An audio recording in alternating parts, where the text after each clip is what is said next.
Mire, otro de los temas de la semana pasada y quizás el más importante para usted y sus finanzas personales fue el anuncio al incremento al salario mínimo que regirá para el año 2021 en la economía formal, con el que las empresas remunerarán a sus trabajadores y en esta condición obviamente le voy a compartir algunos detalles.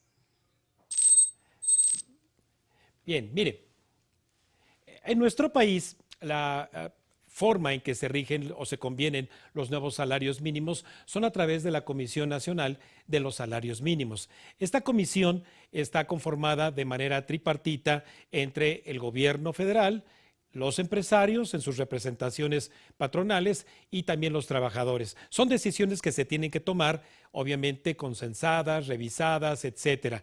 En esta ocasión, al menos en los últimos 30 años, hubo diferencias entre el acuerdo. Los empresarios ofrecían 10% de incremento al salario mínimo y los trabajadores exigían 15%. Aquí debo aclararle que el gobierno es un conciliador entre las partes. El gobierno no aumenta los salarios. El gobierno simplemente concilia los diferencias que pueda haber entre trabajadores y empresarios y de esta manera llegar obviamente a un acuerdo. No hubo consenso y el gobierno se puso obviamente del lado de la propuesta de la exigencia de los trabajadores para que con 2 votos contra 1 se fijara un incremento del 15%. Ese 15% lo que provocó fue que ahora el nuevo salario en la zona libre de la frontera quedara en 213 pesos con 39 centavos a partir del 1 de enero del 2021. Y en el resto del país, que son todas las entidades federativas que estamos desde obviamente los estados de la frontera hacia abajo, quedó en 141 pesos 70 centavos. Ese es el nuevo salario mínimo general. Es un salario por una jornada de trabajo completa. Es el sueldo que se tendría que pagar por una jornada, un trabajo no calificado. Sin embargo, permítame compartirle otros datos. El salario mínimo se descompone por 60 diferentes profesiones u oficios. A manera de ejemplo, un reportero en prensa diaria impresa quedará en un sueldo de 317 pesos 29 centavos. Ese es el sueldo mínimo para él, dada la calificación de su trabajo. Entonces usted, como puede empezar a ver, pues no es 141 pesos 70 centavos. Por eso le clarifiqué que es el salario mínimo general para quien desempeña una actividad no calificada en esta tabla. Cuando ya tiene alguna profesión o alguna calificación en su trabajo, a manera de ejemplo, si se trata, por ejemplo, de un operador de una draga o de un bulldozer, bueno, pues su sueldo es de 172 pesos con 82 centavos y 171 pesos con 24 centavos. Y así tenemos esa clasificación. Por esas razones que también, si nosotros hablamos, por ejemplo, de una secretaria auxiliar o de un chofer de camión de carga en general, tienen otro sueldo por arriba de ese salario mínimo de 141.70. Por eso es que si usted desempeña alguna de estas actividades que yo le pongo aquí de ejemplo, su salario mínimo deberá ser establecido en estas condiciones aquí en el Estado de México y en la Ciudad de México, en esta tabla que corresponde a esta columna. Si quienes nos ven a través de internet y nos escuchan en la zona libre de la frontera norte, bueno, pues estas serán ahora sus tablas de salario. ¿Son mayores los de la zona libre de la frontera norte que los del resto del país? Sí, porque se llegó a este acuerdo desde el año 2019 en una negociación justamente en la Comisión Nacional de Salarios Mínimos, dado que en la frontera norte del país se asume que el costo de la vida es mayor. Hay que cubrir obviamente costos mayores por todos los bienes y servicios que se consumen, vivienda, alimentación, bebidas, bienes obviamente derivados de prendas de vestir, muebles, etcétera. Mire, déjeme compartirle en esta otra continuación de la tabla que se incorporaron 2 nuevas clasificaciones de trabajo, el jornalero agrícola y el trabajador del hogar o trabajadora del hogar. Y aquí el sueldo que se tenía obviamente en la tabla para estos 2 oficios no estaba considerado. Entonces, ahora que es considerado, por ejemplo, el trabajo del hogar, la trabajadora doméstica, bueno, pues su sueldo mínimo tendrá que ser de 154 pesos con 3 centavos. Si obviamente en la negociación que hay entre patrón y trabajadores se llega a acordar salarios por arriba de ello, qué bueno, seguramente es porque la productividad, la antigüedad, el dominio que se tiene sobre estas actividades, hacen evidentemente que su patrón, pues obviamente le califique mejor y le pague arriba del mínimo, lo cual son muy buenas noticias. Con el salario mínimo general de 141 pesos 70 centavos, y para no equivocarme, el salario mensual sería equivalente a 4,251 pesos. Se ha incrementado en los últimos 3 años el salario desde un 16% en el 2019, 20% en el 2020 y ahora 15%, 51% de manera acumulada, aunque obviamente ese es nominalmente. Hay que hablar siempre de salarios reales, es decir, la inflación se come buena parte del valor de estos sueldos. Afortunadamente en nuestro país no hemos tenido periodos inflacionarios como lo han tenido en muchos otros países del mundo. Déjeme compartirle la última parte de esta tabla, en donde tenemos otras profesiones como son gasolinero, velador, planchador a máquina en tintorerías, cajero, zapatero en talleres y reparación de calzado, encargados de bodegas, refaccionarias de automóviles, mecánicos, empleados de góndola, anaquel, etcétera. Usted busque en esta información a cuál corresponde su profesión, su oficio, y encontrará cuál es el salario que le deba de corresponder.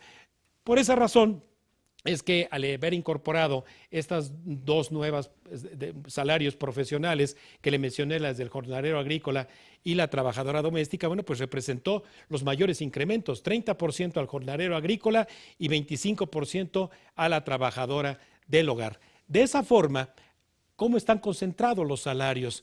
Bueno, pues mire, aquí le comparto también en este gráfico que entre 1 y 2 salarios mínimos se concentran 9,793,953 trabajadores. Aquí es donde más concentración hay de trabajadores que perciben entre 4,251 pesos y 8,502 pesos.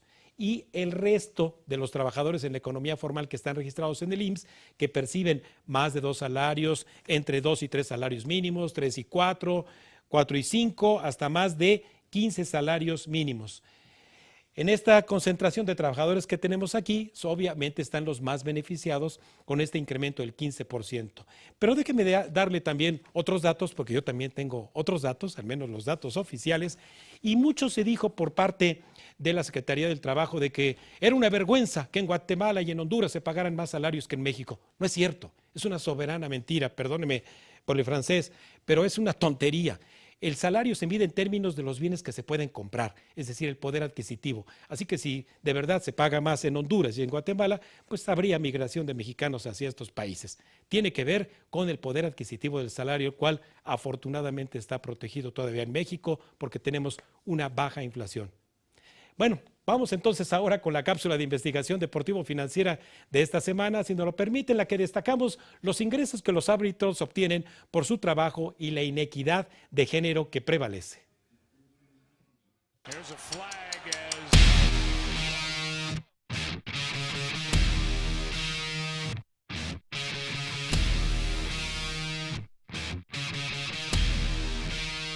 Cuando la intensidad y la pasión ciegan a jugadores y aficionados, eventualmente se terminan cometiendo faltas administrativas o vergonzosos actos, lo cual amerita la intervención de un tercero para restablecer el orden, siendo así la figura del árbitro, umpire o referee un importante elemento en el deporte.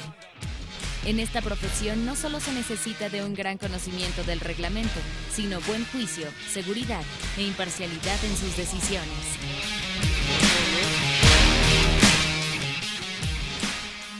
De acuerdo a Indeed Salaries, el salario promedio en Estados Unidos, sin importar la disciplina en la cual se arbitre, es alrededor de $16 por hora. En las ligas mayores se encuentran los salarios más altos de esta profesión, donde los umpires de la Major League Baseball pueden alcanzar ingresos anuales de hasta $350,000, seguidos de los árbitros de la National Football League con $300,000 y de la FIFA con $40,000 en promedio. A través de los años y con el fin de asegurar la calidad en eventos deportivos, se ha optado por el uso de tecnologías auxiliares en una amplia gama de deportes, lo cual ha derivado en la incorporación de especialistas y un mayor número de asistentes del cuerpo arbitral. Si bien el uso de este medio aseguraría que todas las decisiones fueran acertadas, La presión que ejercen jugadores y aficionados juega un rol importante, provocando así equivocadas decisiones por parte de los oficiales. A los técnicos del VAR en el fútbol, por ejemplo, se les paga un monto cercano a los $40,000 al año en la Premier League, mientras que un juez de silla de tenis en Grand Slams puede ganar anualmente un aproximado de $225,000.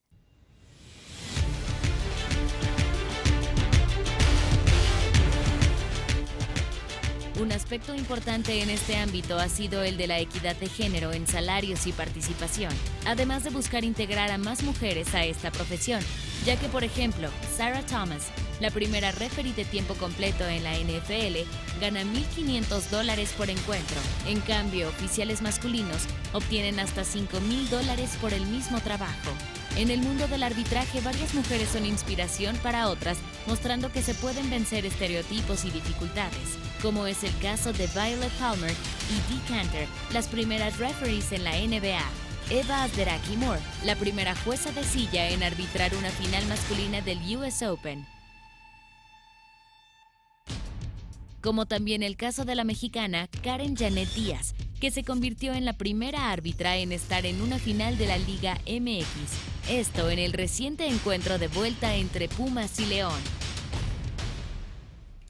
Finalmente queremos invitarle a que descargue la aplicación para celular de Radio y Televisión Mexiquense para iOS y Android, con la que no solo podrá sintonizar cuentas claras en vivo y en repetición, sino mantenerse informado al instante de los acontecimientos más importantes a nivel estatal, nacional e internacional. Así entonces, pase usted una muy feliz Navidad, reciba un abrazo de su servidor Raimundo Tenorio.